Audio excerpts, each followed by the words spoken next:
Il était une fois un homme qui ne voulait pas mourir. Et comme il ne voulait pas mourir, il a pensé trouver un pays sans cimetière. Et le voilà parti à la recherche de ce pays sans cimetière. Et il a marché. Il a marché, comme on dit, il est rentré dans un pays, il est sorti d'un autre pays, il est rentré dans un pays, il est sorti d'un autre pays, et ainsi de pays en pays, de contrée en contrée, de région en région, il a voyagé, et à chaque fois qu'il rencontrait quelqu'un, il demandait « Où se trouve le cimetière, s'il vous plaît ?» Oh, on lui disait « Mais il est là-bas. » « Il a fait bien le cimetière ici, moi je me sauve plus loin. » Et il allait encore plus loin, et il a voyagé. Et un jour, vous n'allez pas le croire, il y a un homme qui lui a répondu « Mais ici, nous n'avons pas de cimetière. » Ah, ouf, alhamdoulilah, il n'y a pas de cimetière ici, je vais m'installer dans ce pays, a pensé cet homme. Et il s'est installé. Oh, il a trouvé du travail chez un artisan et tout allait bien pour lui. Et les jours sont passés, il était très heureux. Un jour, son patron, qui était vraiment content de lui a proposé d'épouser sa fille unique. Ah, il a tout gagné, l'homme qui ne voulait pas mourir. Il s'est marié avec la fille du patron et de ce mariage est né un petit garçon. Et quelque temps après, 1 an, 2 ans après, le petit garçon commence à grandir. Et l'homme qui ne voulait pas mourir, un matin, en se réveillant, a trouvé sa femme encore couchée à côté de lui. Oh, il était très étonné. D'habitude, elle se levait très tôt pour aller lui préparer le café.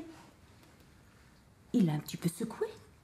Et là, elle lui a dit « Oh, je vais me lever faire le café. »« Mais tu es malade ?»« Non, je suis pas malade, je vais me lever. »« Mais non, tu es malade, a dit l'homme qui ne voulait pas mourir. Mais reste au lit, je vais aller chercher ton père et ta mère pour s'occuper de toi pendant que j'irai travailler. »« Oh non, je t'en supplie, va pas chercher mon père, va pas chercher ma mère. » Étonné, il s'est dit « Bon, ma femme doit avoir beaucoup de fièvre. » Il s'est quand même levé et il est allé voir donc ses beaux-parents.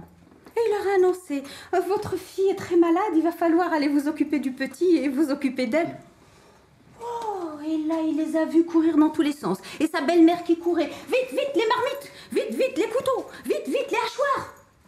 L'homme qui ne voulait pas mourir était très surpris. Il ne voyait pas du tout qu'ils étaient tristes. Étonné, de nouveau, il a demandé « Mais je vous ai dit que votre fille était malade. » Eh bien justement, puisqu'elle est malade, il va falloir faire vite pour aller la découper et la mettre en réserve pour l'hiver avant que la maladie ne gâte toute sa chair. Oh, l'homme qui ne voulait pas mourir venait de comprendre pourquoi il n'y avait pas de cimetière dans ce pays. Et alors, il a couru chez lui et il a pris ce qu'il avait de plus précieux. Vous savez quoi? Son fils. Son fils qui savait à peine marcher et à peine parler. Il l'a mis sur ses épaules et il a commencé à courir à la recherche d'un pays avec un cimetière. Alors, il courait. Et à chaque fois qu'il trouvait quelqu'un, il lui demandait « Où se trouve le cimetière, s'il vous plaît ?»« Mais ici, on n'a pas de cimetière. Il n'y a pas de cimetière, il me faut un pays avec un cimetière. » Et il courait, toujours avec son fils sur les épaules. Un jour fatigué, il s'est arrêté au bord d'une rivière pour se reposer et boire un peu d'eau.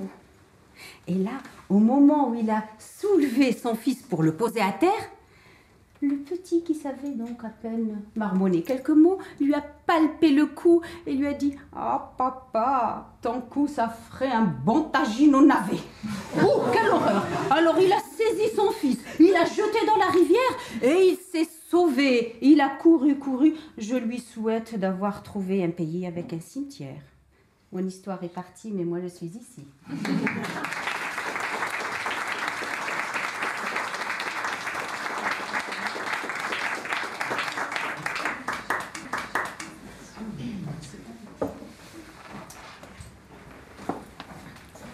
Il est de tradition, je ne vous l'ai pas dit au début, de supplier la conteuse dans le Maghreb avant qu'elle ne dise ses contes.